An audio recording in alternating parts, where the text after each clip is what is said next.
मेरे प्यारे बच्चों, आप सभी को नमस्कार। क्या हाल है भाई? सुनील, सरोज, निक्की यादव, नीलेश, प्रैक्टिस, अंकित कुमार, असित लोधी, हेम नारायण, बेरोजगार बालक, तोता, निक्की यादव, मास्टर मीना, जय श्री राम। मेरे प्यारे बच्चों, आप सभी को नमस्कार। आप सभी का स्वागत है सेशन में। आइए मेरे प्यारे बच्चों, आगे बढ़ते हैं। हम रेलवे की रेलवे रत्न सीरीज में टाइप 4 हम कर चुके थे। आज हम टाइप 5 करने जा रहे हैं और टाइप 5 बहुत ही आसान सी सीरीज है। आइए, पहला सवाल आपके सामने है, करिए।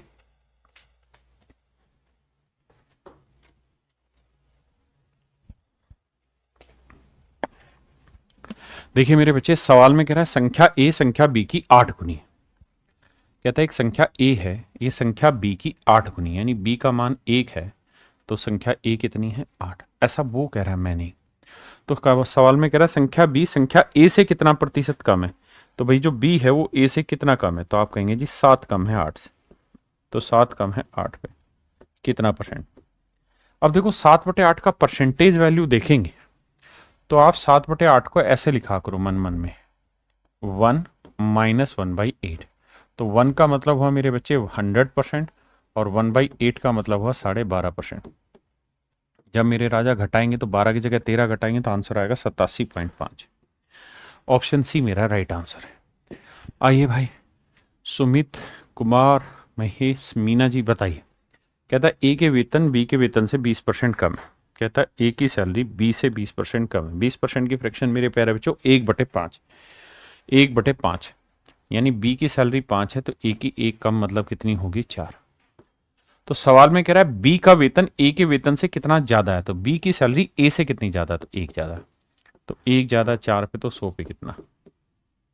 तो आंसर आया मेरे प्यारे बच्चों 25% ज्यादा। आवाज धीरे आ रही है भाई? अभी को बैटरी बदलता हूं। तो 25% ज्यादा है मेरे बच्चे। अगला सवाल करो जब तक मैं बैटरी चेंज कर रहा हूं।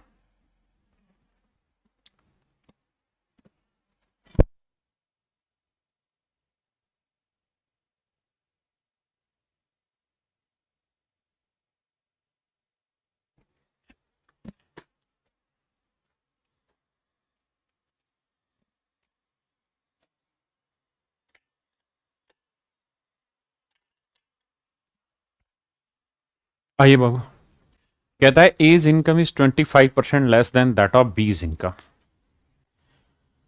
कहता है ए की जो इनकम है वो बी से 20% कम ना 25% कम, यानी बी की 4 है तो ए की 1 कम मतलब कितनी है? 3।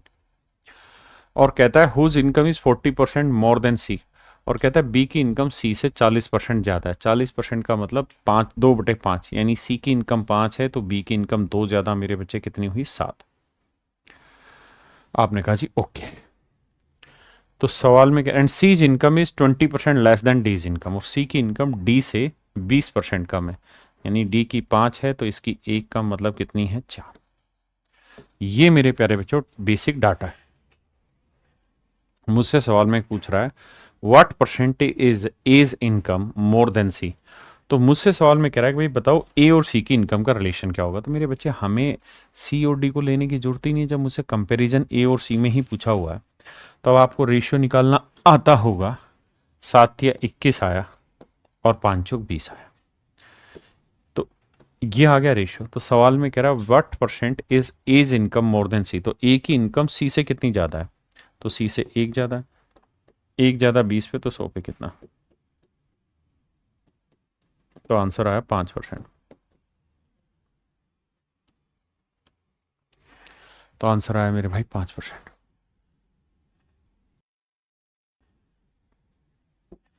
आइए बाबू, यहां सवाल में कह रहा है ए माइनस बी का 40%। ए माइनस बी का 40%, यानी दो नंबर के डिफरेंस का 40% दो नंबर के जोड़ का 20% के बराबर है। ऐसा मैं नहीं, सवाल कह रहा है। तो सवाल में कह रहा है बी ए का कितना परसेंट है। तो 20 दूनी 40, 2 आया। देखो 2 को ए से गुना किया, 2 ए, ये ए इधर लाओगे माइनस का, ये 2 भी उधर जाएगा प्लस का, तो ए इक्वल टू 3 भी। तो यहां से मेरे प्यारे बच्चों ए और बी का रेशियो निकालेंगे तो ये आएगा 3/1, यानी ए का मान 3 होगा तो बी का मान मेरे बाबू 1 होगा। अब सवाल में मुझे ये कह रहा है कि बी का मान ए का कितना परसेंट है। बी का मान ए का कितना परसेंट है? तो मेरे प्यारे बच्चों ये होगा 33 सही 1/3%। यानी 100/3%। आई, हाँ जी, बात समझ में आ रही है भाई? मजा आ रहा है पढ़ने में? जल्दी जल्दी से बताइए, ये टाइप आसान है। कहता है संख्याओं x और y का अनुपात 4:5 है। यदि x का मान z से 20% अधिक है तो y का मान z से कितना परसेंट कम होगा? देखो भाई, x, y और z, तीन लोग हैं। कहता है x y का मान 4:5 है, x का मान z से 20% अधिक है, तो 20% 1/5 5 है, तो x का मान z से, तो ये आएगा 6। क्या करें, 4 6 कैल्शियम ले लें। तो मेरे पैर जो 4 6 कैल्शियम क्या है, 12, तो इधर 3 से इधर 2 से, तो 4 3 12, 5 3 15, 5 दूनी 10। ये आएगा मेरे बच्चे एक्स वाई जेड का रेशियो। अब सवाल में मुझसे कह रहा है कि वाई का मान जेड से कितना अधिक है, तो वाई का मान जेड से कितना ज्यादा है, 5, और 10 पे 5 ज्यादा होना मतलब 50% ज्यादा होना, 10 पे 5 ज्यादा मतलब 50%।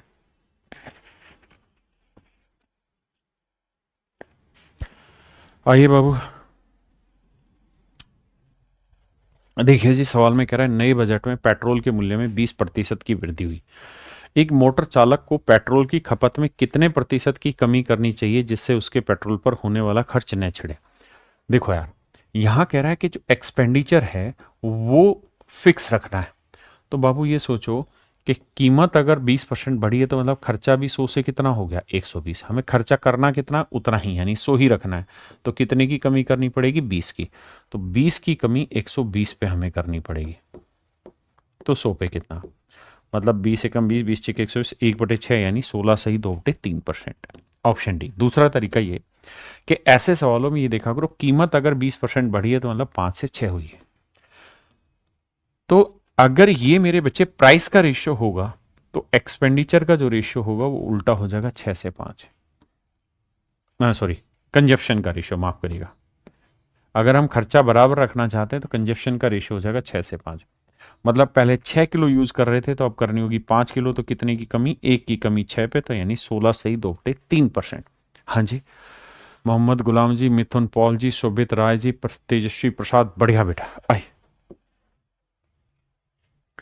कह रहा है जी यदि चीनी की कीमत नहीं, चीनी की खपत 12 किलोग्राम से बढ़कर 15 किलोग्राम हो जाती है तो कंजप्शन जो है मेरे राजा, कंजप्शन में कह रहा है कि भाई 12 किलो की जगह 15 किलो हो रही है।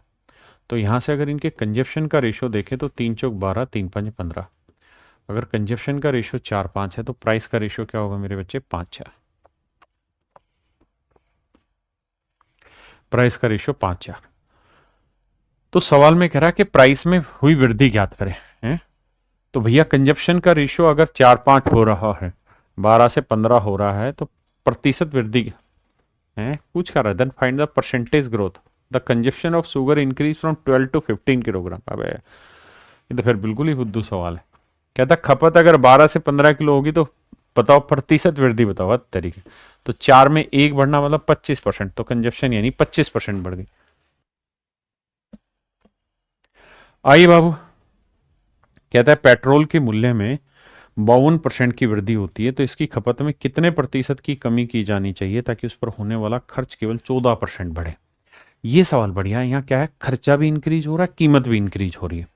तो मेरे बच्चे अगर कीमत 52% बढ़ रही है तो इसका मतलब खर्चा 100 से हो रहा है 152। लेकिन कह रहा है जी खर्चा हमें बढ़ाना है केवल और केवल कितना, 14%। यानी करना है 114, हो रहा है 152।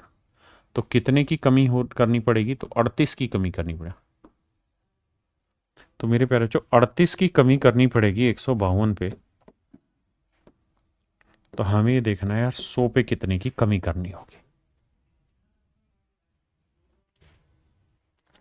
अब मेरे बच्चे देखो, 38 को इससे काटोगे तो 4 पे गया, 4 8 32, 4 3 12 3 15, 1/4 यानी 25%। तो 25% मेरे बच्चे राइट आंसर होगा।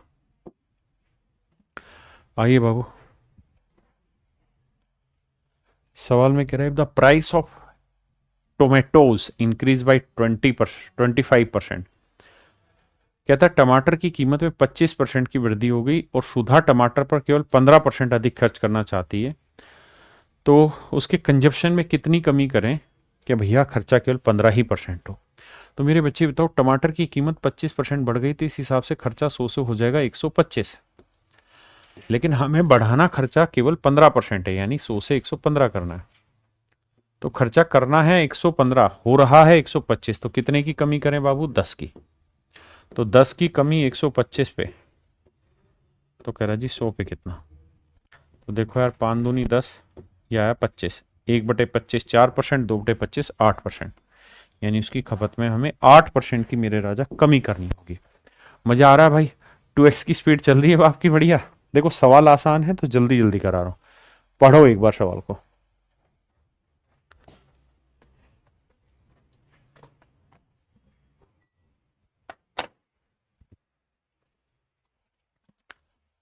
कह रहा है एक विक्रेता 600 रुपए में 300 आम खरीदता है, उसमें से कुछ आम सड़ गए और फेंक दिए गए। उसने शेष बचे आमों को 3 रुपए प्रति आम की दर से बेच दिया और 210 रुपए का लाभ कमाया। फेंके गए आमों का प्रतिशत याद करो। देखो मेरे भाई, वैसे ही प्रॉफिट एंड लॉस का क्वेश्चन है। सवाल ये है कि 300 आम खरीदे और 300 आम को जो खरीद के लाया ना, वो 600 रुपए में खरीद के लाया, 600 रुपए में खरीद के लाया। अब कहता है जी कुछ आम इसमें से खराब हो गए, सड़ गए। हमने मान लिया कि जी इतने आम सड़ गए। अब जो बच गए आम उनको उसने बेचा और 3 रुपए प्रति आम की दर पर बेचा और 210 का प्रॉफिट कमाया। तो इसका मतलब जो बेचे हैं 600 रुपए में तो खरीदे थे और 210 का मेरे भाई प्रॉफिट हुआ, तो हम ये कह सकते हैं कि 810 रुपए का उसको लाभ हुआ होगा मेरे भाई। मतलब 810 रुपए में उसने कुल मिला के बाकी बचे हुए आम बेचे होंगे। देखो 600 में खरीदे उसने, 210 का उसे प्रॉफिट चाहिए, तो यानी 810 रुपए में बेचेगा। और एक आम बाबू कह रहा है कि 3 रुपए का बेच रहा है, तो एक आम 3 का, तो 810 में कितने आम बेचे हैं? 270। अगर 270 आम बेचे हैं तो भैया ये बताओ खराब कितने हुए होंगे? तो आप कहेंगे 30 आम, और 300 पे 30 यानी 1/10, मतलब 10%। तो मेरे बच्चे सवाल में पूछा गया फेंके गए आमों का प्रतिशत ज्ञात कीजिए, मतलब उन आमों की संख्या ज्ञात करो जो खराब हो गए। तो मेरे बच्चे आंसर होगा 10% आम यहां पर खराब हो। आइए बाबू, एक वॉशिंग मशीन की कीमत एक टीवी की कीमत से 40% कम है। इसको छोटा करता हूं ताकि ऑप्शन सारे आ जाए।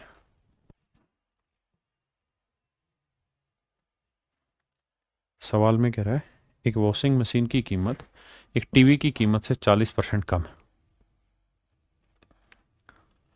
तो 5 वॉशिंग मशीन और 2 टीवी की कुल कीमत में क्या बदलाव होगा? आओ भाई। कहते हैं एक वॉशिंग मशीन की कीमत एक टीवी की कीमत से 40% कम है। ये वॉशिंग मशीन है और ये मेरे बच्चे टीवी। देखिए कुछ कुछ सवाल परसेंटेज में ऐसे रहते हैं जो मतलब दूसरे चैप्टरों से भी कनेक्टेड है, जैसे इसमें प्रॉफिट एंड लॉस से ज़्यादा सवाल कनेक्टेड है। देखिए तो सवाल में कह रहा है वॉशिंग मशीन की जो कीमत है वो टीवी का 40% कम है। टीवी की कीमत 5 है तो वॉशिंग मशीन की कीमत 2 कम, मतलब कितनी है? अब कहता है यदि वॉशिंग मशीन की कीमत 18% बढ़ गई, कहता है यहां 18% का इंक्रीज है, और टीवी की कीमत 10% घट गई, और टीवी की कीमत मेरे प्यारे बच्चों 10% घट गई, तो 5 वॉशिंग मशीन और 2 टीवी, 5 वॉशिंग मशीन और 2 टीवी की कुल कीमत में क्या बदलाव होगा? ये मेरे प्यारे बच्चों मेरा सवाल। अब करो क्या यार, ये 18% दिक्कत देगा, तो इसे 300 बना लो मेरे भाई, इसे 500 बना लो। तो सबसे पहले बताओ कि ओवरऑल 5 मशीनों की कीमत कितनी होगी? 1500, और 2 टीवी की कीमत होगी 1000, तो ओवरऑल कॉस्टिंग आ गई 2500। बिल्कुल ठीक है। अब हमें ये देखना 2500 में कितनी कमी या गिरावट आई। तो भैया 300 का 18% 54, तो 54 रुपए एक वॉशिंग मशीन पे बढ़ा, तो 5 पे कितना बढ़ गया? 5 चौक 20, 5 5 25 और 2 27, 270। और एक टीवी पे 10% घटा यानी 50 घटा, तो 2 टीवी पे कितना घट गया बाबू? 100। तो कुल मिला के मोटी बात करें तो 170 की वृद्धि हो गई है। 2500 पे तो 100 पे कितना? आओ मेरे राजा समझते हैं, समझाते हैं। 2 जीरो से 2 जीरो कटा। अब मेरे भाई 170 को 25 से भाग देंगे तो 25 ठीक है 150, 6 पॉइंट समथिंग का इंक्रीज होगा और इंक्रीज 2 है, 6.8 6.5 सोल्व करना पड़ेगा। तो 25 ठीक है 150, 20 बचा, 25 8 200, यानी 6.8% का मेरे प्यारे बच्चों हमें इंक्रीज करना पड़ेगा। यानी उसकी जो कोस्टिंग है मेरे राजा वो 6.8% इंक्रीज हो गई। हाँ है ना। अब आ जाओ मेरे भाई टाइप 6 पे। देखो यार टाइप 6 में कहाँ डिस्कशन करते हैं। ओहो हो, टाइप 6 जो है मेरे प्यारे बच्चों ये फेल पास की, फेल पास की, फेल और पास होने की टाइप है मेरे बच्चे। आज ये टाइप 6, तो देखते हैं टाइप 6 में क्या कहानी। समझो, कहता है टोनी के पास पास होने के लिए कुल अंकों का 40% प्राप्त करना चाहिए, यानी 40% नंबर वाला मेरे भाई पास हो जाएगा। उसने 120 अंक प्राप्त किए और 30 अंकों से अनुत्तीर्ण हो गया। कुल अंक कितने थे, मतलब 120 मिले, 30 की कमी रहेगी, यानी 150 नंबर वाला पास है। और वो साथ के साथ ये भी कह रहा है कि 40% नंबर वाला बच्चा पास है। 40% की फ्रैक्शन 2/5, यानी 2 नंबर रिप्रेजेंट कर रहा है इसको, तो 5 को कितना भाई 40% का लो 2/5, यानी 5 नंबर का पेपर है तो 2 नंबर वाला बच्चा पास है। अब आंसर निकालना है। तो सर देखो ये काटोगे 75, 75 पांजे काटोगे तो आएगा 375, डायरेक्ट मेरा आंसर। आइए, कहता है एक छात्र को परीक्षा पास करने के लिए 40% अंक प्राप्त करने होंगे, उसे 70 अंक मिलते हैं, 20 अंकों से फेल हो जाता है। तो 70 मिले, 20 और मिल जाते तो 90 वाला हो जाता पास भाई। बिल्कुल ठीक है।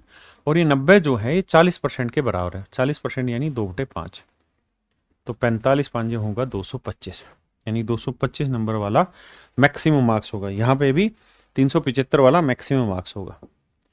अरे बताओ भाई पल्ले पड़ रहा कि नहीं पड़ रहा, बात समझ में आ रही कि नहीं आ रही। आइए, कहता है एक परीक्षा में उत्तीर्ण होने के लिए 33% अंक चाहिए। एक अभ्यर्थी 210 नंबर प्राप्त करता और 21 अंकों से फेल हो जाता है, यानी 210 नंबर आए, 21 और आ जाते तो 231 आ जाते। 231 वाला पास है। और कह रहा है 33% अंक चाहिए। देखो यार 33% अंक चाहिए और ऑप्शन दूर दूर है, तो मैं 33 सही 1/3% मान लेता हूं। ऐसा इसलिए कर रहा हूं ताकि मेरी फ्रैक्शन डायरेक्ट 1/3 आ जाए, मुझे कोई दिक्कत नहीं और बात समझने में आसान हो जाए। मतलब 1 × 3, 1 × 3, तो देखो यार ये आएगा 3 × 3, 3 × 9, 3 दूनी 6, 693। 693 किसके नजदीक है, 700 के नजदीक। दूसरा ये है कि अगर हमें एक्यूरेट ही बढ़ाना है उसको, तो हम कहेंगे कि भाई 33% वाला पास है, तो भैया 231 33 को रिप्रेजेंट कर रहा है, तो 100 की वैल्यू कितनी काटोगे तो ये मेरे भाई 7, 7 × 700। यानी ऑप्शन इतनी दूर है तो हम फ्रैक्शन लेके खटाक से उसे तोड़ने की कोशिश करेंगे। कह रहा जी एक अभ्यर्थी 20% अंक प्राप्त करता है और 35 अंकों से फेल हो जाता है। कह रहे एक बच्चे के 20 नंबर आए, 20% नंबर आए, 35 नंबर से फेल हो गया, जबकि दूसरा अभ्यर्थी 50% नंबर लाता है जो पास होने से 32 अंक अधिक है। तो परीक्षा में अधिकतम अंकों की संख्या ज्ञात करिए। देखो भाई कह रहा है 20% नंबर लाता है एक बच्चा, तो बाबू 35 नंबर से फेल हो जाता है। वहीं जब वो 50% नंबर ले आएगा मेरे राजा, तो कह रहा वो 32 अंक ज्यादा आएंगे। बस इतनी ही बात आपको समझनी।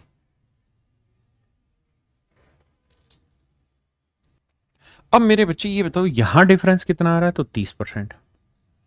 यहां डिफरेंस कितना आ रहा है, 35 32 67। तो मेरे बच्चे हम ये कह सकते हैं कि सर 1% की जो वैल्यू है, 1% नंबर 67/30 बनाता है। तो हमसे कह रहा है मैक्सिमम मार्क्स बताओ, तो मैक्सिमम मार्क्स 100% होते हैं, तो 100% की वैल्यू बताओ, 0 से 0 यानी 670/3, यानी ऑप्शन बी मेरे बच्चे मेरा राइट आंसर है।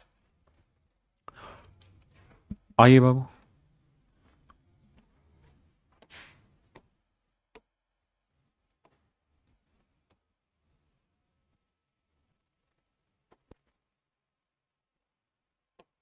देखिए भाई कहता है विमल ने परीक्षा में 46% अंक प्राप्त किए और 10 अंकों से फेल हुआ। कहता है 46% नंबर लाया और भैया 10 नंबर से फेल हो गया। वहीं पे अगर उसने 52% नंबर लाया होता तो भैया उसे न्यूनतम योग्यता अंकों से 8 अंक अधिक मिलते, 8 अंक अधिक प्राप्त होते। तो कहता है पास होने के लिए न्यूनतम कितने अंकों की जरूरत थी, मतलब पासिंग मार्क्स आपसे पूछने चाह रहा है। तो एक काम करिए, समझदारी का यहाँ पे क्या, 46 और 52 के बीच का अंतर आया 6%, और 10 और 8 के बीच का अंतर 18। तो भाई 6% की वैल्यू 18, तो 1% की वैल्यू 3। यानी हम ये कह सकते हैं कि सर 3 नंबर से 1% बनता है। 3 नंबर से मेरे भाई 1% बनता है। अब अगर 3 नंबर से 1% बनता है तो 46% से कितना बनेगा भाई? 1% 3 नंबर, तो 3 छिंग 18, 3 चौक 12 और 1 13। यानी 138 नंबर एक बच्चा लाया लेकिन 10 नंबर से फेल रह गया, मतलब 148 लिया था तो उसका बेड़ा पार हो जाता। यानी 148 नंबर वाला बच्चा मेरे प्यारे बच्चों पास हो जाता। हाँ जी, और यही हमसे पूछा है। आइए बाबू, देखिए यार, सवाल में कह रहा है Ram obtain 40% marks in an exam and fail by 20 marks. Aditya obtain this, कहता है राम को 40% नंबर मिलते हैं तो 20 नंबर से फेल हो जाता है। वहीं अगर आदित्य को 45% नंबर मिलते हैं तो 30 नंबर से पास हो जाता है। अब हमें ये कहानी देखनी कि यार यहां डिफरेंस कितना, 5%, यहां डिफरेंस कितना, 50। तो मेरे भाई 1% की वैल्यू कितनी है, 10। अगर 1% की वैल्यू 10 है तो हमसे पूछा क्या, what is the percentage of passing marks, तो पासिंग परसेंटेज बताओ। तो मेरे बच्चे एक बात हो, 10 नंबर से अगर 1% बनता है तो 20 नंबर से कितना परसेंट बनेगा, 2%। तो मैं ये कह सकता हूँ कि यार एक बच्चे के 40% नंबर आए लेकिन 2% की कमी रह गई, यानी 42% नंबर वाला बच्चा पास होता है। 42% नंबर वाला बच्चा मेरे भाई पास हो जाता है। हाँ या ना? आइए, कहता है एक परीक्षा में एक छात्र ने 65% अंक प्राप्त किए लेकिन वह अर्हता प्राप्त अंकों से 20 अंक कम थे। कह रहा है एक बच्चे के 65% नंबर आए लेकिन उसके 20 नंबर कम थे। बहुत बढ़िया जी। दूसरे छात्र के कहता है जी 80% नंबर आए लेकिन वो कहता है 80% अंक प्राप्त किए और अर्हता प्राप्त अंकों से 5% अधिक अंक प्राप्त करता है। कहता है another student score 80% marks and score 5% more marks than the qualifying marks. इसका मतलब हम ये कह सकते हैं कि यार 75% नंबर से बच्चा पास हो जाता है। आप कहें सर पल्ले नहीं पड़ी बात, समझाता हूं, इंग्लिश में पढ़ोगे समझ में आएगा। कहता है अनदर स्टूडेंट स्कोर्ड 80% मार्क्स, दूसरे बच्चे के 80% नंबर आए and score 5% more marks than the qualifying marks. कहता है एक बच्चे के 80% नंबर आए और जितने नंबर उसको चाहिए थे उससे 5% नंबर ज्यादा आ गए, तो यानी 80 में से 5 ज्यादा आ गया, यानी 75% नंबर वाला बच्चा पास है। तो बाबू एक बात हो, इस बच्चे के 65% नंबर आए लेकिन 20 नंबर की कमी रह गई, तो इसका मतलब ये जो 20 नंबर है ये 10% को रिप्रेजेंट कर रहा है, क्योंकि 65% आए, 10% और आ जाता तो 75 हो जाता, जिससे पास हो जाता। तो 10% की वैल्यू 20, तो 1% की वैल्यू 2। तो सवाल में पूछ रहा परीक्षा में कुल अंक कितने, तो भैया 1% की वैल्यू 2, तो 100% की वैल्यू 200। यानी इस एग्जाम में जो अधिकतम अंक आएंगे मेरे राजा वो 200 आएंगे, जो मैक्सिमम मार्क्स आएंगे मेरे बच्चे कितने आएंगे, 200। देखो पूरी की पूरी एक टाइप के क्वेश्चन ले रहा हूं, सारे के सारे क्वेश्चन आपको प्रैक्टिस करा रहा हूं, आपका कॉन्सेप्ट क्लियर होना चाहिए। अगर आपका कॉन्सेप्ट क्लियर है मेरे भाई तो उसके बाद आपको कहीं दूर दूर तक दिक्कत नहीं है प्रैक्टिस में। यहाँ पे आपको मजा आएगा, आपको फायदा होगा। और जिस भाई के कॉन्सेप्ट क्लियर नहीं है, वो जो हमारा रेलवे का बैच है, इसको जो आपके सामने पोस्टर दिख रहा है, आराम से इस बैच को ज्वाइन कर लें, और फीस भी 199 रुपए रखिए।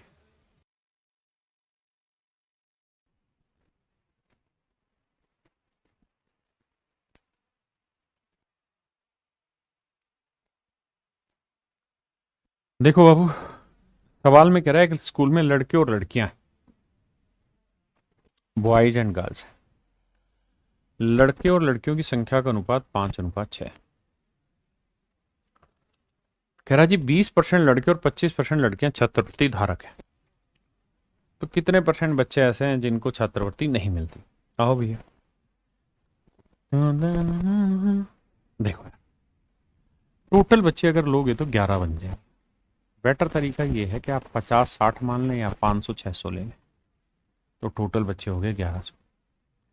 अब भाई एक बात बताओ, अगर 20% लड़के ऐसे हैं जिनको स्कॉलरशिप मिली है, तो 80% ऐसे हैं जिनको नहीं मिली, तो 400 को नहीं मिली। और 25% लड़कियों को मिली है, तो इसका नाम 75% को नहीं मिली, यानी 450 को नहीं मिली। भाई इसका 25% 150 तो हटाएंगे तो 450, तो टोटल कितने बच्चों को नहीं मिली? 850 को नहीं मिली।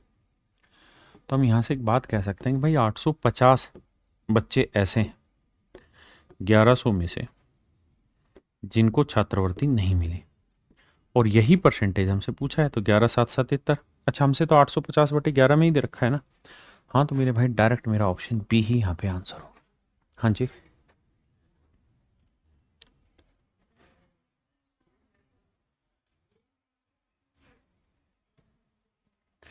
आइए बाबू। कहता है एक स्कूल में लड़के और लड़कियों की संख्या का अनुपात इतना है।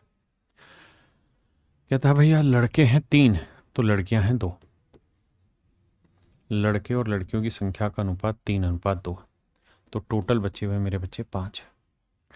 यदि 20% लड़कों और 25% लड़कियों को छात्रवृत्ति मिलती है, सिर्फ समझाने के लिए इसे 300 200 ले लेता हूं, तो टोटल बच्चे हो गए 500। तो कह रहा कितने बच्चों को छात्रवृत्ति नहीं मिलती? तो भैया 20% लड़के तो यानी 60 को मिली, तो 240 को नहीं मिली। और 25% लड़कियां तो यानी 50, तो 150 लड़कियों को नहीं मिली। तो टोटल बच्चे हो गए 2 और 1 3, 390। तो 390 बच्चे ऐसे हैं जिनको छात्रवृत्ति नहीं मिली। कितने में से? 500 में से। तो 100 पे कितना? 5 7 35, 5 8 40, यानी 78% मेरे प्यारे बच्चों ऐसे बच्चे हैं जिनको छात्रवृत्ति नहीं मिली।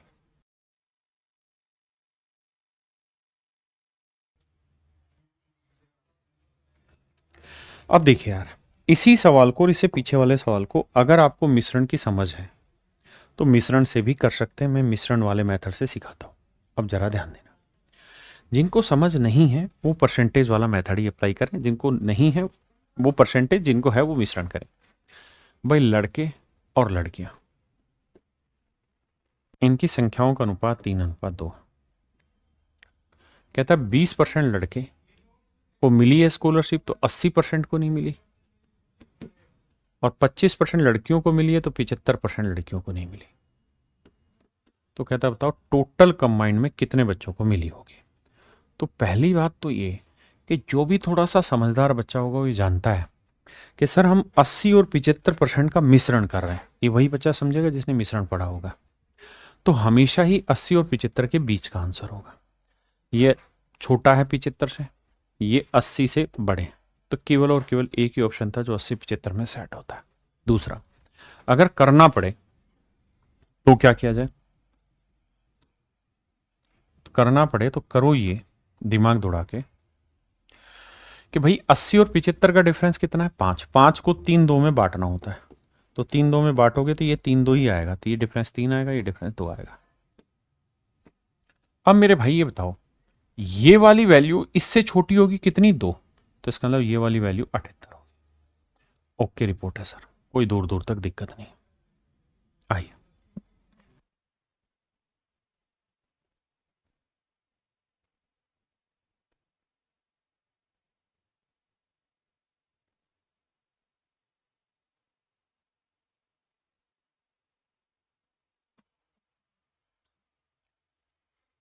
देखिए भाई सवाल में कह रहा है 2 छात्रों ने एक प्रवेश परीक्षा में भाग लिया, उनमें से एक ने दूसरे से 15 अंक अधिक प्राप्त किए और उसके अंक उनके अंकों के योगफल से 80% बराबर। देखो यार बड़ा प्यारा सवाल है।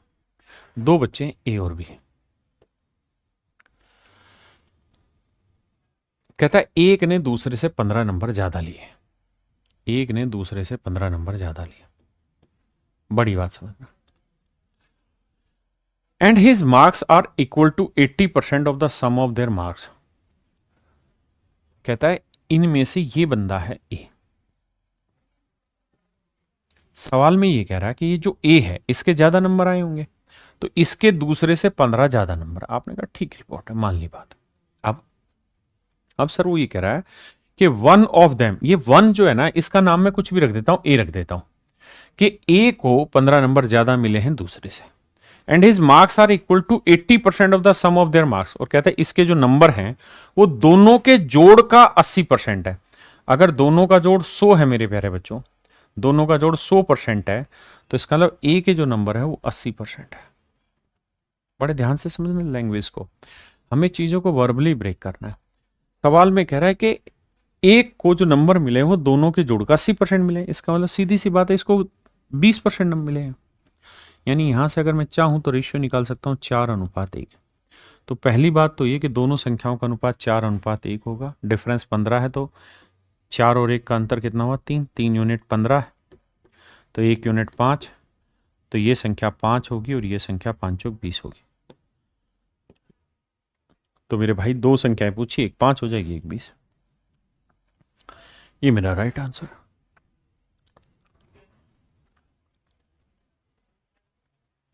और आपको यहां ये आगे करना भी नहीं था क्योंकि आपको संख्याओं का अनुपात 4:1 था, वो किसी भी ऑप्शन में नहीं दिख रहा, केवल और केवल ए में दिख रहा है।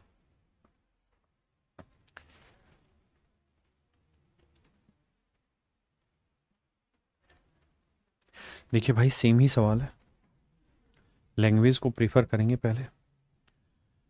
कहता रवि को राजेश से 8 अंक अधिक मिले। रवि को राजेश से 8 अंक अधिक मिले। आगे कह रहा है और रवि को जो नंबर मिले वो दोनों के प्राप्त अंकों के योग का, यानी दोनों को अगर 100 नंबर मिले हैं, यहीं पे करता हूं, दोनों को अगर 100 नंबर मिले, 100% मिले हैं, तो रवि को मिले हैं 52%। तो नेचुरल है इसको कितने मिले होंगे? 48%। तो सीधी सी बात है, रेशियो लेते हैं तो 13 चौको 52 और 4 12 48, यानी रेशियो होगा 13:12। ठीक है जी। डिफरेंस है 1 यूनिट, तो 1 यूनिट 8 है, तो 12 8 96, एक नंबर 96 होगा, 13 8 104, एक number 104, and that is only option A.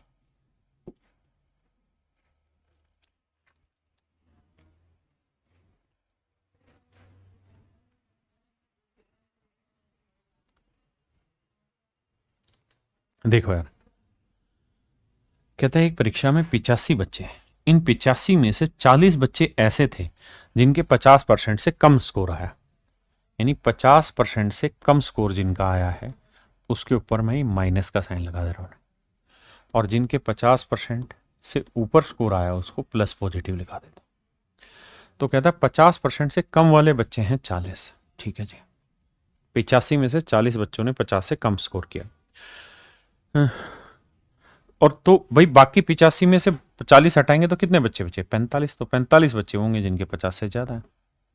तो कह रहा है इसका रेशियो बताओ, तो 5 8 40, 5 नहीं 45, तो रेशियो आएगा 8:9। This is my dear student is your right answer.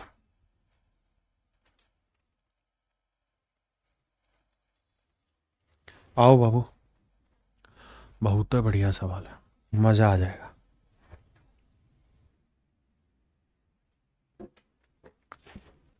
देखो यार मेरे भाई, सवाल में ये कह रहा है कि राहुल ने ना 4 पेपर दिए। The first 3 subject had a total of 15 each. तो पहले 3 सब्जेक्टों में सभी का जो मैक्सिमम स्कोर था वो 50 था, और कहता है हर एक पेपर में उसने 60% नंबर लाए, तो 50 का 60% 30, तो यानी हर एक पेपर में 30 नंबर लाए।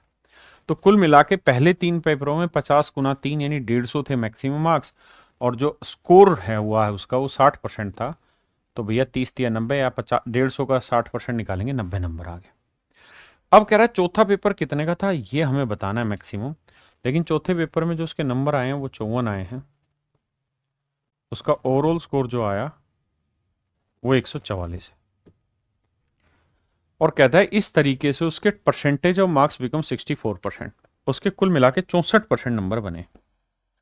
तो मेरे प्यारे बच्चों 64% की फ्रैक्शन क्या हो गई? तो आप कहेंगे सर देखो 4% 1/25, 16%, 16/25। इसका मतलब ये हुआ कि ओवरऑल अगर 25 नंबर का पेपर था तो उसमें से 16 नंबर उसके आए, तो 16 निम्न में 144, तो 25 निम्न में 225, यानी कुल मिला के सारे पेपरों के जो मैक्सिमम मार्क्स थे वो मेरे भाई 225 थे। तभी तो 144 नंबर 64% बना। तो 225, 150 थे पहले, तो 150 में क्या जोड़ेंगे? 225 आए तो 75।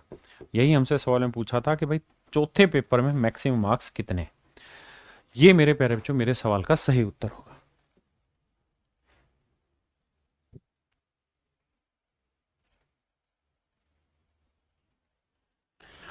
देखो यार इस सवाल को, बहुत प्यारा सवाल है, समझने की कोशिश करो।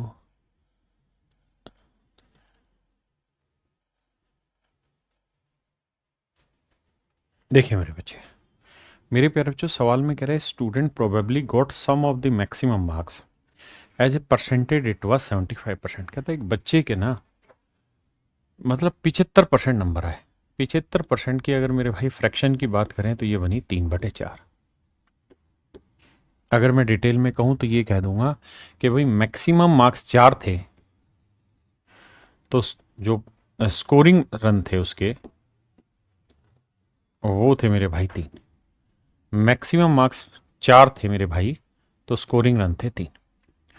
अब यहां एक बात और समझना, क्या मैं कहना आपको ये चाह रहा हूं कि यहां हम केवल कंपैरिजन कर पा रहे हैं कि 4-3 थे, हमें ये एग्जैक्टली नहीं पता कि थे कितने। हमें ये एग्जैक्टली नहीं पता कि थे कितने।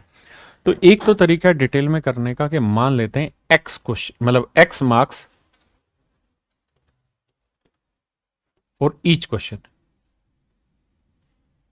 कि भाई हर क्वेश्चन के एक्स नंबर थे, हम ही मान लेते हैं। तो भाई मैक्सिमम मार्क्स अगर 4 थे, या हम एक्स सवाल मान लेते हैं और हर सवाल जो मर्जी रख लीजिए। मैं अगर ये मान लूं कि मैक्सिमम मार्क्स 4x थे और उसने 3x मार्क्स स्कोर किए, मैं ऐसा मान लेता हूं, 4x और 3x मान लेता हूं। अब एक बच्चे के 3x नंबर आ रहे थे, अधिकतम थे 4x नंबर। अगली लाइन में कह रहा है कि अगर एक सवाल और बढ़ जाए, एक सवाल और बढ़ जाए, तो अब मैक्सिमम मार्क्स हो गया 4x प्लस उस क्वेश्चन के नंबर। लेकिन सवाल में यह कह रहा है कि यदि प्रश्न पत्र में एक अंक का एक और प्रश्न जोड़ दिया जाए, यानी जो एक सवाल और जोड़ा गया वो एक नंबर का है, यानी 4x जमा 1, तो मैक्सिमम मार्क्स हो गए। और कहता है वो जो एक सवाल जोड़ा वो बिल्कुल ठीक कर दिया उसने, तो उसके नंबर आ रहे होंगे 3x प्लस 1। फिर से मेरे प्यारे बच्चों अपनी बात दोहराता हूं। सवाल में ये कह रहा है कि भाई एक बच्चा है, उस बच्चे के 75% नंबर आए, मतलब अगर 4x मैक्सिमम स्कोर होगा तो 3x नंबर उसके आए। बिल्कुल ठीक है, हमने इसको रियल बना दिया 4x और 3x अंक। अब कह रहा है कि अगर एक सवाल और आ जाता पेपर में और उस सवाल का एक ही नंबर है और वो सवाल उस लड़के ने ठीक किया, अगर वो एक सवाल और आ जाता और उसका एक नंबर है, तो 4x मैक्सिमम पहले थे, एक नंबर और, तो अधिकतम अंक हो जाते 4x जमा 1, और एक सवाल जो और आया वो ठीक कर देता तो नंबर आ जाते 3x जमा 1, एक हानि होती। आपने कहा ये मामला भी सेट है। तो कह रहा है कि अब उसका परसेंटेज 76% होता है। 76% की फ्रैक्शन 19/25, 4% 1/25, 76 19 गुना 19/25, क्रॉस मल्टीप्लाई करेंगे। 25 थी 75x जमा 25, 19 चौक 76x जमा 19, 76 में 75 गया मेरे भाई x, और 19 में 25 गया 6। तो इसका मतलब हम ये कह सकते हैं कि एक सवाल जो है वो मतलब यहाँ उसके 24 मार्क्स थे मैक्सिमम, और यही हमसे पूछा हुआ कि मैक्सिमम मार्क्स क्या थे। एक तो तरीका है ये वाला, कोई बहुत बड़ा तरीका नहीं, सिंपली आप इसे तोड़ सकते हैं। दूसरा तरीका, जैसे आपने रेशियो पढ़ा होगा, इनकम एक्सपेंडिचर की टाइप होगी या पढ़ेंगे आप कभी, तो समझो कि उसके मैक्सिमम मार्क्स और स्कोरिंग मार्क्स थे 4:3। ये थे पहले के। अब कहता है कि अगर मैक्सिमम मार्क्स में भी एक सवाल बढ़ जाए और स्कोरिंग में भी एक सवाल बढ़ जाए, मतलब एक नंबर मैक्सिमम में बढ़ जाए और एक ही स्कोरिंग में बढ़ जाए, तो कहता है कि अब मैं उसके 76% नंबर होंगे। अब अगर मेरे प्यारे बच्चों 76% नंबर उसके होंगे, तो इस बात का स्पष्ट अर्थ ये है कि 19/25 यानी मैक्सिमम मार्क्स 25 होंगे, तो अब उसके 19 नंबर आएंगे। अब मेरे बच्चे उसके 19 नंबर आएंगे। आपने कहा ठीक है। अब एज वाले सवाल अगर आपने देखे हो, तो वही यहां और यहां मुझे अंतर सेम लाना है, क्योंकि यहां पे भी एक ही नंबर बढ़ा है, यहां पे भी एक लाना है। तो क्या तरीका होता था कि भाई इन दोनों का डिफरेंस ले लो, 25 और 19 का डिफरेंस 6, तो 6 से इधर भी गुना, 6 से इधर भी, 3 और 4 का डिफरेंस 1, 1 से इधर भी गुना, 1 से इधर भी गुना। जिन बच्चों ने ये नहीं पढ़ा होगा एज का भी, या पढ़ेंगे, वही जान पाएंगे, बाकी उस डिटेल वाले मेथड से करिए। तो हम कह देंगे कि मैक्सिमम मार्क्स अगर 24 थे तो अब उसके 25 हो गए, स्कोरिंग पहले 18 था तो अब 19 हो गया, डिफरेंस यहाँ पे भी एक का यहाँ पे भी एक था, तो मैक्सिमम मार्क्स आ गए 24। ये मेरे प्यारे बच्चों मेरा सही सवाल का तरीका होगा।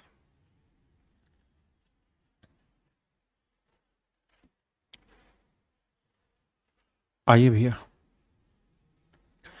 सवाल में कह रहा है in an exam Sunita's marks were equal to 90% of Anita mark. एक परीक्षा में सुनीता के अंक अनीता के प्राप्त अंकों के 90% है। यानी अनीता के 90% की फ्रैक्शन उपटे 10, अनीता के 10 नंबर हैं तो सुनीता के 9। जबकि अनीता के प्राप्तांक विनीता के प्राप्तांकों का 110% है। अनीता के जो नंबर है वो विनीता के 110%, 110% 11/10, यानी अनीता के 11 है तो इसके 10 है। तो कह रहा जी विनीता का देखो यार बड़ा आसान है, रेशियो लेना 11/99, 11 दाई 110, 10 दाई 100। तो सवाल में ये कह रहा है कि अगर भैया सुनीता के 198 नंबर हैं तो विनीता का बताओ। मेरे भाई 198 99 यूनिट, 198 1 यूनिट 2 तो 100 यूनिट, 100 गुना 2 यानी 200, यानी सुनीता के नंबर रहे होंगे मेरे बच्चे 200 ना, विनीता के नंबर रहे होंगे मेरे प्यारे बच्चों 200। तो चलिए मेरे प्यारे बच्चों आज के लिए इतना ही रखते हैं। आप सभी का बहुत बहुत धन्यवाद। Thank you. Have a nice day to everyone. बाकी दोबारा मिलते हैं। Thank you.